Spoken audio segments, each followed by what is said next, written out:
আমি তখন যেতে চাইছিলাম, তখন আমাদেরকে আটকানো থেকে নাবালিকা টিউশন পড়ে বাড়ি ফিরছিলেন, তাকে যৌন নির্যাতন করে খুন করেছে অভিযোগ আসছে কুলতলি জয়নগর এলাকাতে চাইছিলাম, তখন আমাদেরকে আটকানো হয়েছিল।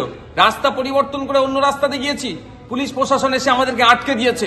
পুলিশ সেই সময় যে সক্রিয়তা দেখিয়েছিল আমাদেরকে, এই আমার নাবালিকা বোনটার জন্য যদি, এই বছর দশেকের বোনটার জন্য যদি পুলিশ সক্রিয় হতো, তাহলে হয়তো এই দিন হিংসা করে মানুষকে ধমকে চমকে স্বল্প সময় হয়তো মানুষকে আটকানো যায়। সামগ্রিকভাবে মানুষ তৃণমূল কংগ্রেসের দ্বিচারিতা অন্যায়ের বিরোধিতা করছে, মানুষ এই সমস্ত যে অন্যায় হচ্ছে তার বিরোধিতা করছে এবং এই অন্যায় মুক্ত সমাজ তারা চাইছে। এই মুড়ি মুড়কির মতো বোম পড়া সমাজ, হাত দিয়ে রাখো, এরকমটা হাত দিয়ে রাখো, এই মুড়ি মুড়কির মতো বোম পড়া সমাজ মানুষ চায় না। মানুষ চায় কি, সকালে বাচ্চারা উঠবে পড়তে যাবে, সন্ধ্যে বাচ্চারা পড়বে, এই আওয়াজ শুনতে চায়। এদের মতো এই সন্ত্রাসী কার্যকলাপ, দেশবিরোধী কার্যকলাপ চায় না।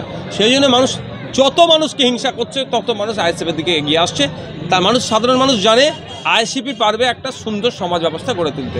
ভাঙড়ে এক তৃণমূল নেতাকে জব্দ করতে 5-5টি এমএলএ আনতে হলো, একটা এমপি। কি বলবেন, আইএসএফের বিরুদ্ধে সেভাবে লড়াই করতে দেখা যাচ্ছে? এই সব পদের কথা বাদ দিন তো, ওদের ভাগ বট্টার লড়াই চলছে, ওদের কোনো আইডিওলজির লড়াই নয়, ভাঙড়বাসীকে উন্নয়ন করবে তার লড়াই নয়, ওরা কে কত খাবে তার লড়াই চলছে। আমরা দেখছি পঞ্চায়েত ভোটে শুনেছিলাম আইএসএফের মুখ থেকে যে গোষ্ঠীদ্বন্দ্ব বলছি, যে ক্যানিং থেকে শওকত মোল্লা মোস্তান বাহিনী বা গুন্ডা বাহিনী এনে যুদ্ধ করেছিল আইএসএফের সাথে। কিন্তু ইতিপূর্বে এখন যে আরাবুল সাহেব মানে বাইট দিচ্ছে মিডিয়ায় যে শওকত মোল্লা আরাবুল সাহেবকে মারার জন্য গুন্ডা বাহিনী হয়েছে, কিছু তথ্য কি ফাঁস হচ্ছে আস্তে আস্তে? দেখুন, আরাবুল সাহেবরা জায়গা দিয়েছিল, শওকত সাহেবরা গুন্ডা মোস্তান নিয়ে এসে হিংসা করেছিল, পাপ বাপকেও ছাড়েনি। আরাবুল সাহেব হিংসার প্ল্যাটফর্ম তৈরি করে দিয়েছিল, আর হিংসাটা করেছিল কে? শওকত সাহেব। যেটা আমরা লিখিত কোর্টেও জানানো আছে, বিভিন্ন জায়গায় দপ্তরেও জানানো আছে। তো আজকে পাপ বাপকেও ছাড়ছে না। আরাবুল সাহেব না জায়গা দিলে শওকত সাহেব হিংসা করার জায়গা পেত না। এখন হিংসা করেছে, সেই হিংসায় এখন পুড়তে হবে আরাবুল সাহেবকে। তারপরেও বলবো, ভাঙড়ে কোনো রকমভাবে হিংসা হোক, আমি ভাঙড়ের বিধায়ক হিসাবে আমি চাই না। আমি ভাঙড়ের মানুষ শান্তি থাকুক, এটা চাই। আরও বলছে যে টাকা দিতে পারলে আরাবুল সাহেবের কাছে ভালো ছিলাম, আর টাকা দিতে পারছি না বলে খারাপ হয়ে গেছে, তৃণমূলের প্রধান বলছেন। কি বলবেন, মানে টাকার জন্য? এদের তো টাকা দিয়ে পদ পায়, বিভিন্ন পদে যা আছে এরা, সে বড় বড় পদ পর্যন্ত এরা টাকা দিয়ে পদে, এবার টাকা ইনভেস্ট করে। ধরুন 50 লাখ 1 কোটি টাকা দিয়ে প্রধান হয়েছে, এবার বলুন ওই প্রধান 1 কোটি টাকা ইনভেস্ট করেছে, তাহলে 10 কোটি তুলবে। তো 10 কোটি তুলতে গেলে অন্যায় করলে ওকে দল আর কিছু বলছে না। তাই ফলে এই 10 কোটি কার কাছ থেকে তুলবে? সাধারণ মানুষের মাথার উপরে যে উন্নয়নের যে টাকা আছে সেগুলো উঠবে। তাই সাধারণ মানুষ যদি এদেরকে হারিয়ে দেয়, এদেরকে যদি প্রত্যাখ্যান করে, তাহলে 10 কোটিটা আর হারামে যাবে না, অবৈধ জায়গায় যাবে না, 10 কোটিটা মানুষের জন্যই খরচ হবে। তো সাধারণ মানুষের উদ্দেশ্যে বলবো, আসুন এগিয়ে আসুন, আইএসএফের হাতকে শক্ত করুন, কোনো কাটমানি তোলাবাজি কিছু এখানে প্রশ্ন। আমাদের যে জনস্বার্থ মামলা দায়ের হয়েছে চিফ জাস্টিসের বেঞ্চে, সেটা আগের বৃহস্পতিবার, মানে এই বৃহস্পতিবারের আগের বৃহস্পতিবার জনস্বার্থ মামলা, এটা নিয়েই যে সল্টলেক এরিয়ায় গোটা বিধাননগর মিউনিসিপ্যাল কর্পোরেশনের যে এরিয়া, এই এরিয়া ছেয়ে গেছে অবৈধ হোর্ডিংয়ে। এবং আমরা জানি, আমরা ভেতর থেকেও খবর পেয়েছি, প্লাস তাছাড়া নিজেরাও সার্ভে করে জেনেছি, সেখানে বিধাননগর মিউনিসিপ্যাল কর্পোরেশন এরিয়ায় total number of legal hoarding, মানে আইনিভাবে হোর্ডিং দেয়া যেতে পারে 130টা, এবং এই 130টা হোর্ডিং থেকে বার্ষিকভাবে রাজস্ব আদায় হতে পারে প্রায় 1.17 কোটি, মানে প্রায় 1.5 কোটির একটু কম। কিন্তু সেখানে নাকি তাদের একটা মিটিং হয়েছিল, সেই মিটিংয়ে জুন মাসের 6 তারিখ না 10 তারিখ নাগাদ একটা মিটিং, সেই মিটিংয়ে যিনি মেয়র তিনি সেখানে প্রেজেন্ট ছিলেন, মেম্বার সেক্রেটারি প্রেজেন্ট ছিলেন, তিনি নাকি বলছেন যে এই যে গোটা ইলিগাল সিস্টেম, গোটা বিধাননগর নাকি হোর্ডিংয়ে ছেয়ে যাওয়ার সত্ত্বেও নাকি কোনো রকমের রাজস্ব আদায় হচ্ছে না। অর্থাৎ দৃশ্য দূষণ তো হচ্ছেই, সাধারণ মানুষের বাড়ির ছাদ থেকে, রাস্তা থেকে, পিলার থেকে, যে কোনো জায়গা থেকে হঠাৎ করে ইল্লিগালি হোর্ডিং দাঁড় করিয়ে দেওয়া হচ্ছে, কিন্তু সেইগুলো থেকে রাজস্ব আদায় নাকি একেবারেই হচ্ছে না। এবং রাজস্ব আদায় যেখানে 130টা লিগাল হোর্ডিং থেকে অন্তত 1.5 কোটি টাকা আদায় হওয়ার কথা ছিল প্রত্যেক বছর, সেখানে নাকি মোটে 20 লক্ষ টাকা হচ্ছে।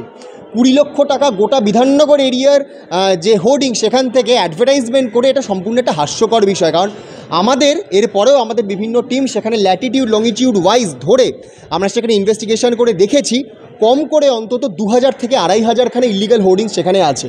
এবং এই 2000 থেকে 2500 ইল্লিগাল হোর্ডিংস থেকে যদি আমরা ডিফেসমেন্ট অ্যাক্ট পড়ি, যে অ্যাক্ট অনুযায়ী কোন হোর্ডিং থেকে কত টাকা রাজস্ব আদায় করা যায় এইটা আছে, তাহলে আমরা দেখতে পাবো কম করে অন্তত 180 কোটি টাকার রাজস্ব প্রত্যেক বছর এখানে কিন্তু আমরা হাতে পাচ্ছি না বড় কথা না, সব থেকে বড় কথা হচ্ছে কোথায় যাচ্ছে। এই যে 180 কোটি টাকা যদি রাজস্ব আদায় হতো, এটা তো সাধারণ মানুষের খরচায় ব্যবহৃত হতো, এটা যখন হচ্ছে না তাহলে কোথায় যাচ্ছে এইটা? তার মানে নিশ্চয়ই এটা ঘুরপথে হচ্ছে, এখানে নিশ্চয়ই কোনো বিরাট বড় একটা ষড়যন্ত্র আছে। এই যে কোটি কোটি টাকা 9-6 হচ্ছে, এই দুর্নীতির মধ্যে কারা যুক্ত?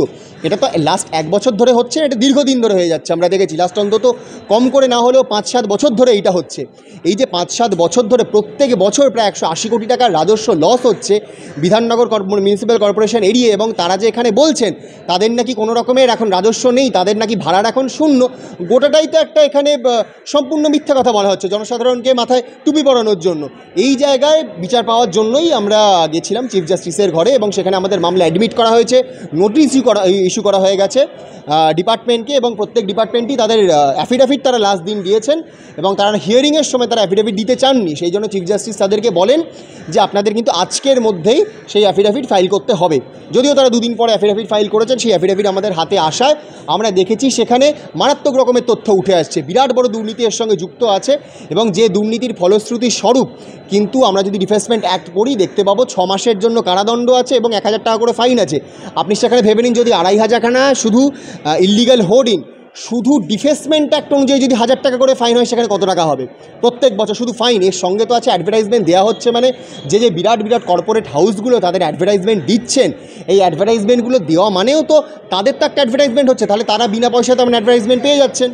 তার মানে ভেতর থেকে কে এখানে টাকাগুলো খাচ্ছে, ভেতর থেকে কাদের পকেটে এই যে রাজস্বটা আদায় হচ্ছে না, কারা ভেতর থেকে এই হোর্ডিংসগুলোকে দেওয়ার পারমিশন দিচ্ছেন, গোটাটাই একটা কিন্তু বেআইনি চক্র, এবং এই চক্রটাকে যাতে বাস্ট করানো যায় সেই জন্য কিন্তু কোর্ট মনিটর ইনভেস্টিগেশনও চেয়েছি হায়ার অথরিটিসের দ্বারা, এবং যে কারণে কিন্তু আমরা police commissioner Bidhannagar municipal corporation তাকেও কিন্তু আমরা পার্টি করেছিলাম।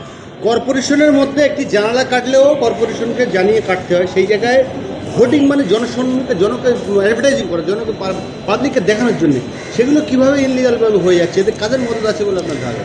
এখানে আমার মতে এই যে বিধাননগর মিউনিসিপ্যাল কর্পোরেশন নিজেই একটা পুরো ঘুঘুর বাসা হয়ে দাঁড়িয়েছে, এবং যে ডিপার্টমেন্টের উচিত যে কিভাবে সল্টলেক বা বিধাননগর এরিয়াটাকে সৌন্দর্যায়ন করা, তারা সেইটা না করে কিভাবে আরও দৃশ্য দূষণের দিকে তাদের নিজেদের এলাকাকে ঠেলে দিতে হয় তারাই এটা দেখাচ্ছে, এবং টাকার বিনিময়ে তো অবশ্যই। তার কারণ হচ্ছে অ্যাডভার্টাইজমেন্ট দিলে বড় বড় কর্পোরেট হাউস তাদের এটা অ্যাডভার্টাইজমেন্ট হচ্ছে, তারা তা দিয়ে লক্ষ লক্ষ রাজস্ব কিন্তু তারা সেইটা নিয়ে ব্যবসা করে বেরিয়ে চলে যাচ্ছেন, আমাদের বাংলা বঞ্চিত হয়ে যাচ্ছে বারবার। কাদের আপত্তিতে আজকে এই হাইকোর্টে মামলা হয়েছে? এই মামলা আমি নিজেই করেছি, আমি নিজেই এই মামলার পিটিশনার, এবং সেখানে আইনজীবী হিসেবেই আমি এই মামলা করেছি, কিন্তু ইন পার্সন আমি মুভ করছি, এবং আমি আইনজীবী এবং পিটিশনার দুটোই আমি।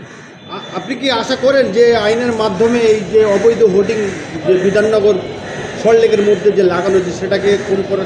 হ্যাঁ, 100 বার। তার কারণ হলো যখন আমাদের মামলা হিয়ারিংয়ের জন্য উঠেছিল, প্রধান বিচারপতি তিনি বলেছেন যে আপনারা জানেন মুম্বাইতে, মহারাষ্ট্রতেও এখানে ইমিডিয়েটলি একটা ঘটনা ঘটেছিল যেখানে প্রায় 16 জন মারা গেছিলো বেআইনি হোর্ডিং সেখানে ভেঙে পড়ে গেছিলো বলে, এবং সেই ঘটনার উল্লেখও তিনি করেছেন।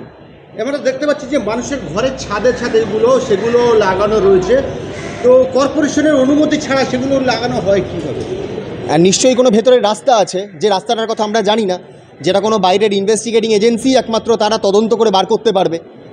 এই যে কর্পোরেশনের এরিয়ার মধ্যে যেটা সল্টলেকের মধ্যে যে এই বেআইনি হোর্ডিংয়ের যে রমরমা, এটা কত সাল থেকে শুরু হয়েছে বলে? এটা শুরু হয়েছে আমাদের যা ধারণা তা অন্তত 2015 থেকে শুরু হয়েছে, কিন্তু আমাদের কাছে যা যা প্রমাণ আছে আমরা তো অত আগে অবধি নিতে পারি, আমরা অন্তত 2016-2017 সালেরও যে হোর্ডিংয়ের ছবি সেটা আমরা কালেক্ট করে আমরা কোর্টের কাছে পেশ করেছি। এই অবৈধ হোর্ডিং সরানোর জন্য এবং তাদের বিরুদ্ধে ব্যবস্থা নেওয়ার জন্য কতদিনের মধ্যে এই হাইকোর্ট থেকে আপনারা রায় বা তার? আমরা আশা করছি খুব বেশি হলে হয়তো 1 থেকে 1.5 মাসের মধ্যেই আমরা কোনো একটা খুব সলিড একটা অর্ডার পাবো, যে অর্ডারে বলা হবে যে আইডেন্টিফাই করা কারা কারা ইলিগাল হোর্ডিং দিয়েছেন, কার মদতে দিয়েছেন, এবং প্রত্যেকটাকে চিহ্নিত করে তার থেকে যে বকেয়া রাজস্ব আছে এই রাজস্ব আদায় করা, তারপরে সেগুলোকে প্রত্যেকটাকে ভেঙে গুঁড়িয়ে দেওয়া। আমরা দেখেছি বড় বড় কোম্পানি, যারা বিভিন্ন কোম্পানি এই হোর্ডিংগুলোর তারা দায়িত্ব নেয়, কন্ট্যাক্ট নেয়, তারা লাগায়। তো যদি এই বেআইনি হোর্ডিং ধরা পড়ে, সেই কন্ট্রাক্টর বা যারা মদত করেছে তাদের কীরকম ধরনের পানিশমেন্ট হতে পারে? সেকশন 3 অফ দ্য ডিফেসমেন্ট অ্যাক্ট বলছে 6 মাসের জেল হতে পারে। সেকশন 4 বলছে যেটা একটা কগনিজেবল অফেন্স, 1000 টাকা ফাইন হতে পারে। প্রত্যেকটাই কগনিজেবল অফেন্স এইখানে।